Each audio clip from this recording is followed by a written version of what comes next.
So as we've been covering the different more common lucid dreaming techniques and recommendations they have out there and talking about how they relate to people experiencing the practice versus people brand new and starting out, I think I really covered most of the ones I wanted to cover, at least the ones that I use personally myself, if not now, that I used at some point in the past. And of course, there are a whole bunch more techniques out there, but a lot of those are more the direct lucid dreaming techniques with things like, we talked about the mild technique, the wild, wake back to bed. And so really, pretty much all of these will be very useful for people experiencing the practice and people who are brand new and starting out, which is another reason why I thought we could just wrap this series up here. Now, if you guys want me to cover a bunch of those other topics or those other techniques, just let me know. I definitely will. If not, I'll link to this great webpage that breaks down a bunch of them, the Lucid Guide by Daniel Love. Now, some people really don't like that guy. I happen to like him. I like his kind of realistic point of view and perspective on things. So I'll link to his page.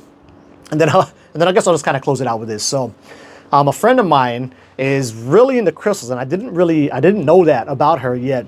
And then so she kind of offhandedly knows that I'm into this dream stuff too as well. So a lot of times when my friends who I'm not super close with, they'll assume because I'm into this kind of dream work stuff and kind of spiritual angle on things, they'll just assume that I'm super into crystals as well, which I am not, right? I'm definitely not. I've done some experiments with them in the past. I never bought the really expensive, fancy kind, right? But I'll buy like the cheap version I get for a couple dollars off Amazon or something, put it under my pillow for fun as an experiment and see if it worked. And of course, I mean, not of course, but it really had no effect that I ever noticed.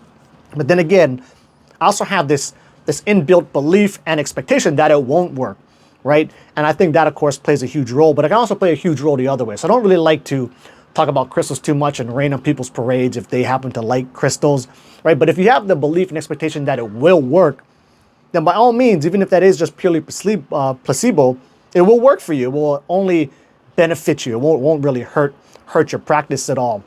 But then again, the way I see it is like, when there's a lot of money to be made, as I mentioned in a previous video not too long ago, or by money to be made by people or organizations, it's very easy for that kind of stuff to come off as like scammy or like money grabs to me, especially when they're in this space that I'm so familiar and comfortable with. So when I see a lot of these crystal pushers, I look at a lot of them like scammers, honestly, where I'm sure some of them, are legit in their intentions and really believe. Yes, my son. Oh, yeah? Okay, very good. I'm almost pal. Are you going to come show me? Oh, long sleeve kind. Oh, yeah, I want to see. No. Oh, cool. So is Mama back home? All right. Okay, I'm almost pal. All right, so where was I? I think I was talking about like crystals being potentially money grabs. So if like buying a really expensive crystal, helps your belief that it's going to work more, then by all means go for it. But I would just suggest, getting a really cheap one and testing that out first. And really, if you're brand new to this space and you weren't into crystals before coming into this space, I would recommend actually just kind of staying away from them, especially staying away from the expensive one. If you want to test run it with a really cheap one, by all means, go ahead. But yeah, just my opinion there.